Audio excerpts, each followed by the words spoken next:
There's a smell. People describe it differently. Sulphur, burnt metal, something sweet and wrong, like ozone after a lightning strike, but heavier, more deliberate. It appears before the sightings. It lingers after the encounters. It shows up in accounts from rural Nebraska in 1967, in a São Paulo apartment in 1986, in a bedroom in rural Yorkshire in 2004. The same smell. Across continents, across decades, unreported in the mainstream literature, underfunded in the research community, and almost universally dismissed. Almost. I want to start with something small. Deceptively small. In the summer of 2019, a woman named Patricia Doyle, a retired school teacher from rural Ohio, filed a report with the Mutual UFO Network, or MUFON, describing what she called a close encounter with an unidentified aerial object over her property. The report is 4 pages long. It details the light, the duration, the physical after effects, the headache, the metallic taste, the unusual burn marks in a near-perfect circle on her lawn. Most people, when they read that report, focus on the circle. I focused on page 3, line 7, which reads, "Before I saw anything, I smelled it, like something electrical burning, but also sweet, like burnt rubber mixed with flowers. I thought the house was on fire. It wasn't. It was never the house." I almost moved past it. Almost. Because here's the thing about that description. Burnt rubber, flowers, electrical burning. I had read those exact words before. Not in Patricia Doyle's report, not even in any UFO literature I'd been consulting at the time. I'd read them in a 1973 transcript from a police deposition in Pascagoula, Mississippi, where 2 fishermen named Charles Hickson and Calvin Parker described their alleged abduction experience to local law enforcement. The smell, they said, came first. Before the craft, before the beings, before anything they could see or touch or prove, the smell came first. I began collecting these accounts, not casually, not as a hobbyist, but methodically. What I found, what I kept finding, the further I went down this particular corridor, was a pattern of olfactory description so consistent across time and geography that it stopped feeling like coincidence approximately 3 months into my research. Let me give you the shape of it. In 1947, the same year Kenneth Arnold made the observation over Mount Rainier that gave us the term flying saucer. A farmer in Roswell, New Mexico, named Mac Brazel, described a strange odor in the field where he discovered unusual wreckage. His account, buried in early newspaper archives and largely omitted from official military reports, mentioned a hot, strange smell, not like anything burning on the property.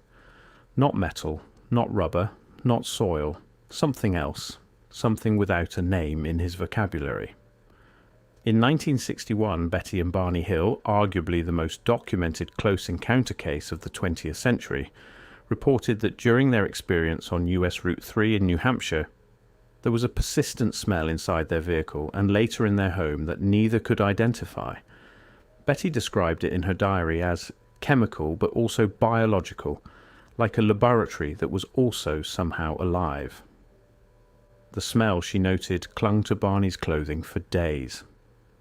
In 1973, Hickson and Parker in Pascagoula, already mentioned, but worth returning to because their descriptions were gathered independently.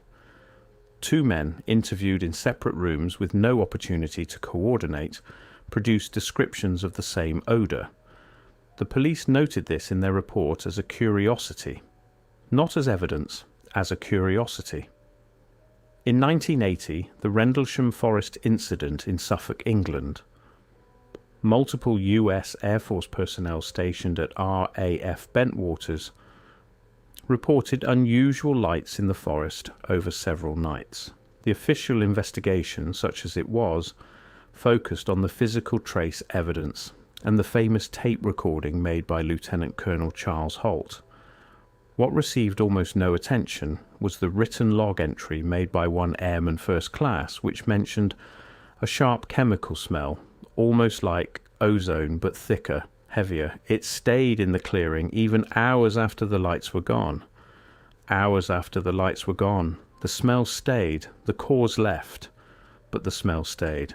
By the time I reached the 1990s in my research, I had catalogued 47 separate encounter accounts, sourced from MUFON archives, declassified Air Force files obtained through FOIA requests, private correspondence made available by the Center for UFO Studies in Chicago, and first-person testimony collected by researchers in Brazil, France, and Australia. That included unprompted, unsolicited descriptions of an unusual, unidentifiable odor, 47 accounts, 14 countries, 6 decades, and here's what none of them could have done: compared notes. Most of these accounts were never published. Most of these witnesses never spoke to one another. Most of these reports were filed with different organizations, in different languages, in different decades. The Brazilian cases from São Paulo in 1986, collected by Dr. Olavo Fontes' research circle, were written in Portuguese. The Yorkshire accounts from 2004 were submitted through a British civilian reporting network with essentially no overlap with the American databases. And yet, burnt electrical. Something sweet. Chemical but organic. Like lightning, but wrong. Not the same words, but the same smell. Now, I want to be precise here because this is where the serious work begins, and the easy dismissals need to stop. When I say alien or extraterrestrial, I'm not invoking science fiction. I'm invoking a hypothesis, the same hypothesis that sits, quietly and uncomfortably, at the center of a growing body of declassified government documentation, peer-reviewed academic inquiry, and first-hand testimony from trained observers whose professional credibility in every other domain of their lives remains unquestioned. Former military pilots who have spent careers trusting their eyes and their instruments. Nuclear physicists who don't make claims they can't support. Intelligence officers who spent their professional lives evaluating evidence. These are not hysterical people. These are not credulous people. And an increasing number of them quietly, carefully, often reluctantly, describe encounters that include an olfactory component that no one in the mainstream research community seems particularly interested in explaining. Why? The question feels simple. It is anything but. In 2017, the US Department of Defense confirmed the existence of the Advanced Aerospace Threat Identification Program, or AATIP, a classified program that had been investigating unidentified aerial phenomena since at least 2007, and, by some accounts, as early as the late 1990s. The program's existence had been denied. Then it wasn't. Then officials gave carefully worded statements about its scope and conclusions. Then silence. What was released was curated. What was withheld remains unknown. But among the materials that did surface through journalistic inquiry, through congressional testimony, through the work of researchers like Leslie Kean and Luis Elizondo, who formerly directed AIATIP, there were references to physiological effects on observers. Effects that included headaches, nausea, skin burns, and in one document described only as a sensory anomaly consistent across multiple observers. A sensory anomaly, consistent across multiple observers. They couldn't bring themselves to say, smell, or wouldn't. And that's where the official framing starts to break down, because sensory anomaly is a bureaucratic cushion placed around a very specific, very human experience, smelling something that shouldn't be there, that you can't identify, that preceded or accompanied something you also can't explain. The further I went into these documents, the more clearly I could see the shape of what was being left out. Let me be direct about the hypothesis I've been building toward, because I think it deserves to be stated plainly before being interrogated properly. The hypothesis is this, that the consistent olfactory reports across encounter accounts may represent a residual chemical signature left by extraterrestrial biological entities, or their craft, an inadvertent trace like fingerprints that predates the ability of their technology to fully erase its passage through our environment. It is not a claim, it is a hypothesis, but hypotheses require evidence, and evidence is precisely what the pattern keeps pointing toward. What kind of technology leaves a smell? Every kind we know of. Internal combustion engines, industrial chemical processes, electrical systems under load, even biological organisms. Everything that interacts with our atmosphere at a chemical level leaves a trace. The question isn't whether extraterrestrial technology would leave an olfactory signature. The more rational question, perhaps, is why would we assume it wouldn't? Here's where the pattern gets harder to dismiss. In October 1989, near the city of Voronezh in the Soviet Union, a series of encounters were reported in a public park by dozens of witnesses, including children returning from school, adults walking through the park, and at least 2 police officers who arrived on the scene. The Soviet news agency TASS reported it. The story made international headlines briefly, then disappeared. What didn't disappear? The physical trace evidence. Soviet investigators, and this is important, because these were state investigators working within a system that had every institutional incentive to dismiss or suppress rather than confirm, documented a landing zone approximately 26 feet in diameter, with depressed soil consistent with significant downward pressure, and 3 indentations in a triangular configuration that measured 58 centimeters in diameter and 14 centimeters in depth. They also documented a reddish-brown substance found in the soil at the landing site. The substance was analysed. The results were inconclusive, which is, in its own way, a result. Inconclusive means not matching any known terrestrial compound in their reference databases. And among the witness accounts gathered separately from unconnected people by investigators who were also interviewing them separately, there were descriptions of an unusual odor during and after the event, described by Soviet-era witnesses through a Russian interpreter as sharp, electric, like the smell before a storm, but thicker. Before a storm, but thicker. The pattern was repeating, now with physical residue and a full-state apparatus having documented it in another language on another continent, separated by 3 decades from the Pascagoula case and half a world from Rendlesham Forest. Then there are the photographs. In 1975, Travis Walton, a forestry worker in the Apache Sitgreaves National Forest in Arizona, disappeared for 5 days following an encounter witnessed by 6 co-workers. The case produced more polygraph testing than perhaps any encounter case on record, multiple tests, administered by separate examiners for Walton and his co-workers, and it produced decades of controversy. What it also produced was this. Upon Walton's return, he was found at a gas station, disoriented, and brought to a physician who documented his physical condition.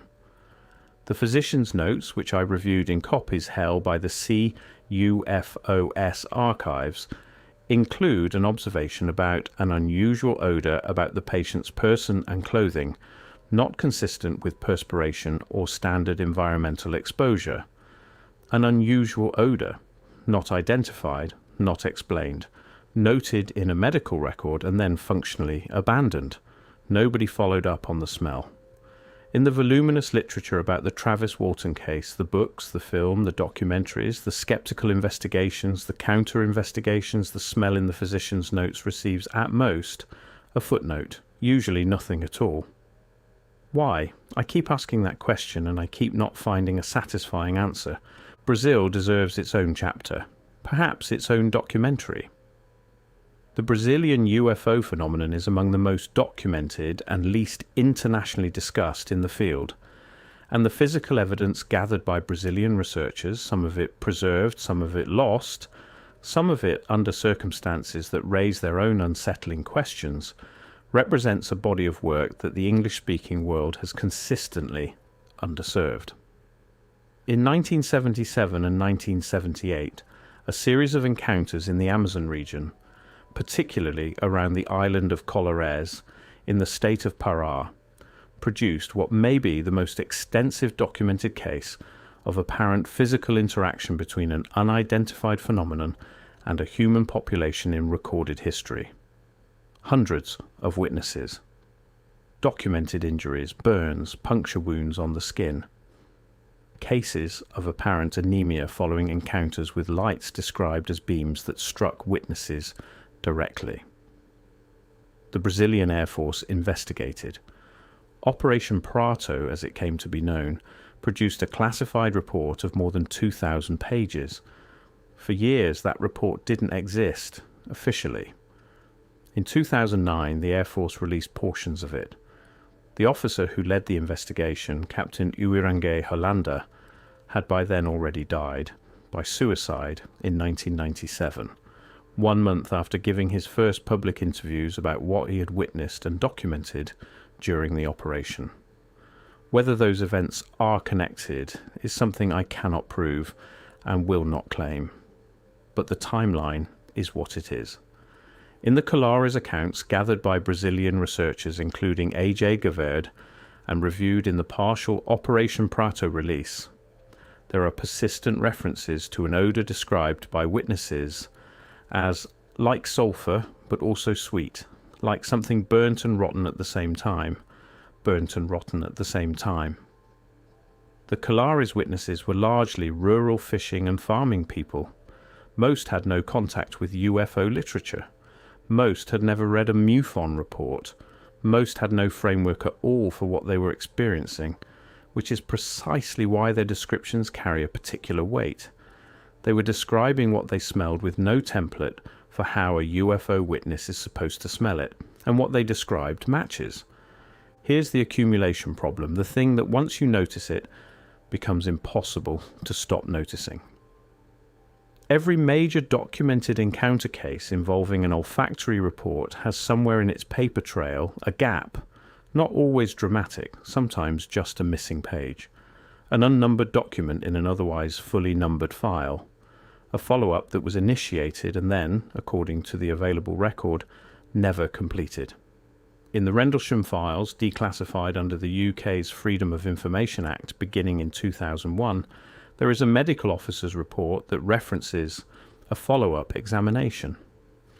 The follow-up examination is not in the file. There is no explanation for its absence. It simply isn't there. In the Betty and Barney Hill case, hypnotic regression sessions conducted by Dr. Benjamin Simon in Boston produced detailed descriptions of the encounter that were recorded on tape. Most of those tapes were eventually made available to researchers. Several have been analysed, transcribed and discussed at length. One session, the fourth in the series, conducted in early 1964, is missing from the archive maintained by the University of New Hampshire's Special Collections Library, where the Hill papers now reside. Library staff have confirmed its absence. There is no record of it being removed, transferred or destroyed.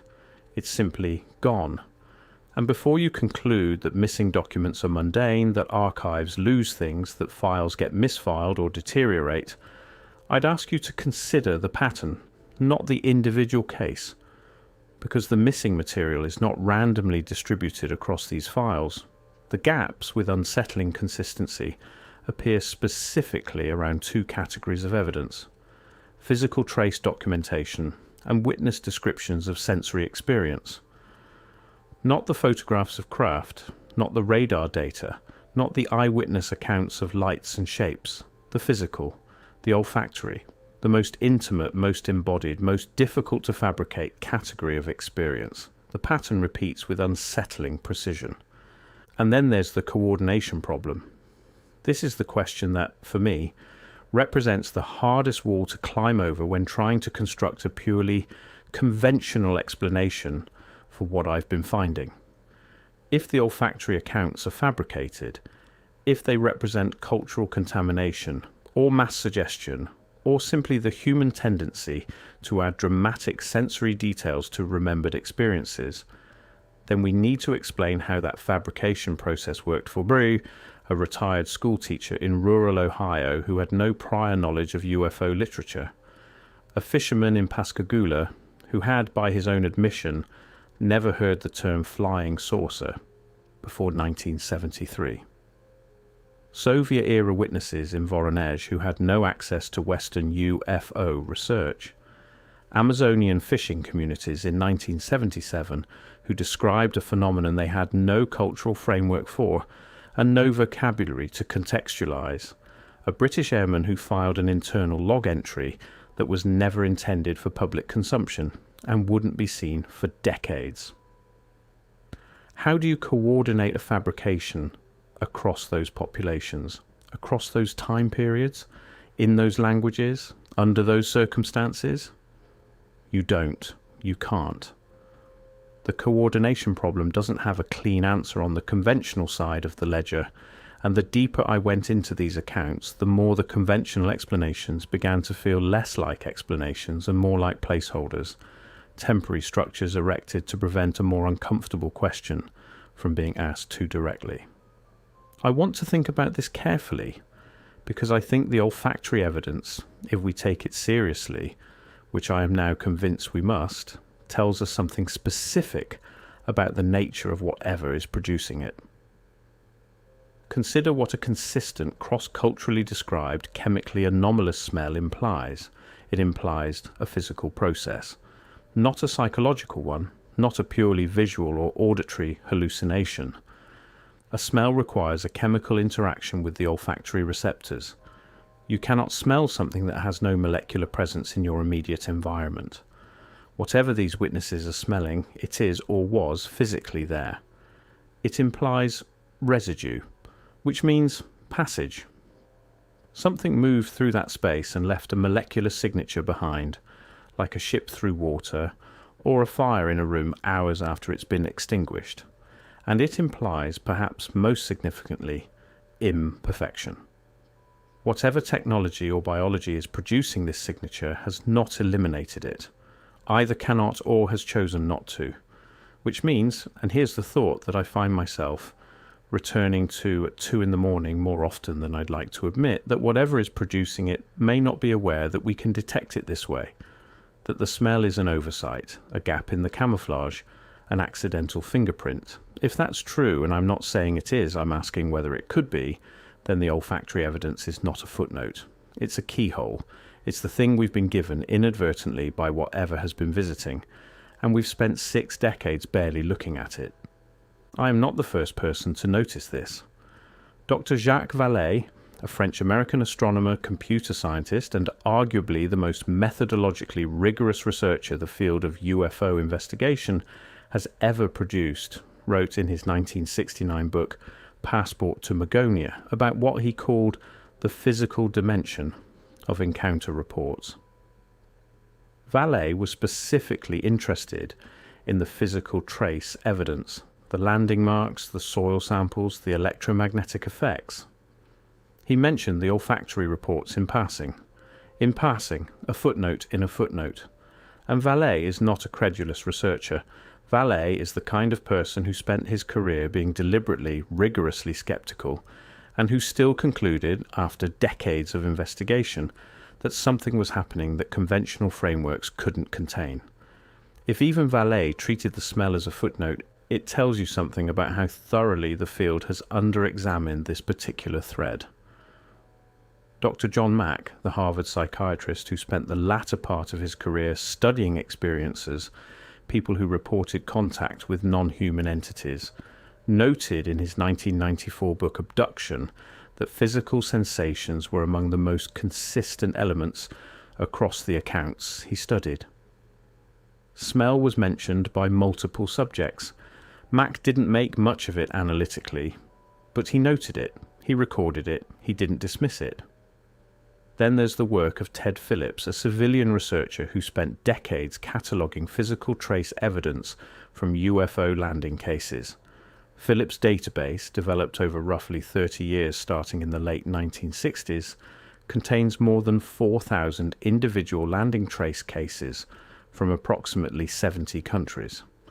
Of those, a subset, Phillips estimated roughly a third, included witness reports of unusual odours.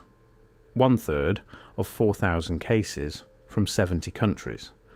And yet there is no systematic chemical analysis of what those odours might represent. No cross-reference database of descriptions, no funded research initiative attempting to characterise the molecular signature, if any, that might be detectable at landing sites. Nothing.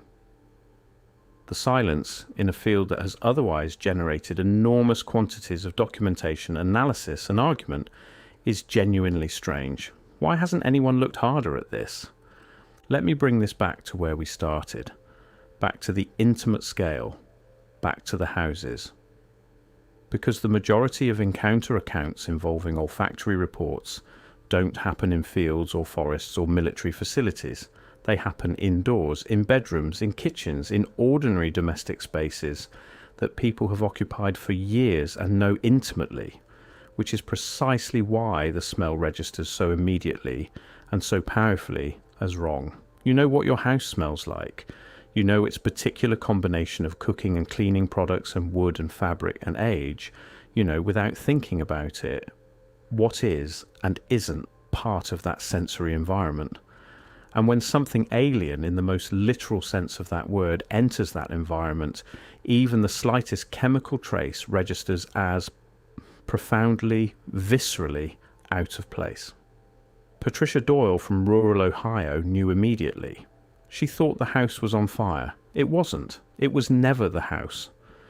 In 2013, a woman in Brisbane, Australia, submitted a report to that country's UFO Research Queensland organisation describing a period of unusual activity in and around her home. Lights, sounds, electrical disturbances. A dog that became inexplicably terrified and refused to enter certain rooms. And smell. A smell she described as like the inside of a new car, but acidic and somehow animal at the same time. New car, acidic, animal. That three-part description, synthetic, corrosive, biological, appears in various formulations across more accounts in my database than any other combination.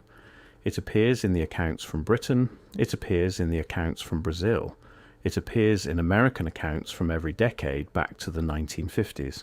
New car, acidic, animal, synthetic, corrosive, biological. Whatever is producing this signature has, apparently, a consistent chemical profile, which means it is, whatever it is, consistent. The same thing, or the same kind of thing, producing the same chemical interactions with our atmosphere in houses and fields and forests around the world for at least 7 decades. And we don't know what it is. And we're not, as a civilization, particularly urgently trying to find out. Here's where I've arrived after 18 months of following this particular thread. I am not certain that extraterrestrials have visited human homes. I am not certain that the smell is a residual chemical signature from non-human technology or biology. I am not certain of anything, which is, I think, the appropriate epistemological position for anyone who has spent serious time with this material. But I am no longer uncertain that something is happening. The pattern is too consistent. The coordination problem is too severe. The gaps in the documentation are too specifically located. The silence from institutions that should, by every stated principle of scientific inquiry, be more curious than they appear to be. That silence is too loud, too uniform, too convenient to be simply the product of institutional indifference. What I am certain of is this. When 47 witnesses across 14 countries and 6 decades described the same smell, in the same terms with no mechanism for having compared notes, and when that smell appears consistently in conjunction with physical trace evidence, documented physiological effects, and missing or anomalous material in official files, the burden of proof has shifted. It has shifted off the witnesses. The evidence suggests something much larger is at work than any individual case, any individual country, any individual decade can contain. The question is no longer whether there's a pattern. The question is what the pattern means, and whether the pattern is, in fact, what the witnesses have always been trying to tell us it is. Something comes to these houses, to these fields, to these ordinary lives. It comes at night, mostly, though not always. It comes quietly, though not silently.